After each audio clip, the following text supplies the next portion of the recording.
just think of me and remind me, and I will just be there. I'm going back in March. This poem is actually such a nice people, and they invited me in Amsterdam. And there was a poetry reading, and there was food, like he's giving wine and food, and it was an open house in my honor. So they had food, they had cakes, and I come from Kathmandu, so their hippies were born, and I took food, cakes, and all, and after a while I started shaking. And I asked my host, I said, what's going on? I am not feeling well. He said, come on man, you have to speak poetry, you have to talk to so many people, they come to meet you. I said, well, I can hardly utter my name. He said, oh come on, don't you know, you have taken space cake. I said, what is space cake? He said, don't you know, it's hashish cake. I said, what? You didn't even tell me?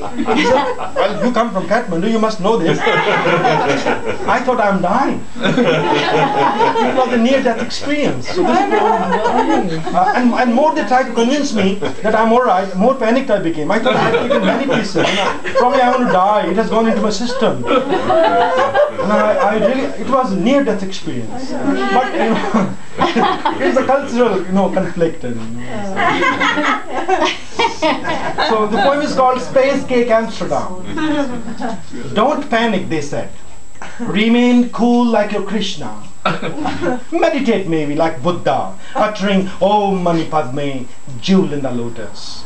Or lie down and relax like Vishnu on the python bed, to float on the ocean's currents, buoyant on the invisible thread of your breath in slow motion. Millions of cats sprawled around me. Smoke from shared sex and hashish joints stung my eyes. Unsettling tongue of an awkward fire fed my stomach.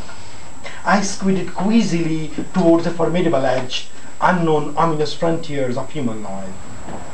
They laughed a secret laugh behind my back. Isn't it crazy that this man from Kathmandu should get stoned from a piece of space cake in Amsterdam? Don't be serious. Laugh. Celebrate the flame of life. A woman's voice said. Hold my hand. I can imagine you are alone on this trail. I have been there once, she whispered. Her tongue curled like a dry leaf in my ear and crackled. How much did you take? Just a piece? I took 38 grams once. It can be crazy if you don't know it's coming. Just don't worry too much. Don't lose your control over things. You can kiss me if you like. You can pat my back. You can tickle my belly. You can stroke my breasts for a while. If it comforts you. Sometimes it can be heavenly, this licking the rim of forbidden frontiers of human life. Maybe read a poem of yours, someone said. My heart raced wild, and I heard some girls gossip in the next room. What if we get sick in Europe? Don't we get sick in Asia?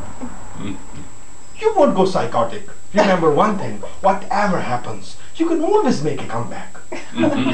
Faces of my dear ones veered past my eyes. I felt the delicate thread of my life slipping through my fingers. Hey man, it's fine. Don't worry too much. My host shouted. Drink loads of water. Drink black tea or coffee. I guess suggested. Or take loads of orange juice. Or maybe sing your favorite song, a woman said. Or recite one of your Hindu mantras. Or maybe stick your finger in your throat. Another voice came sheepishly. And throw up, you haven't digested everything yet.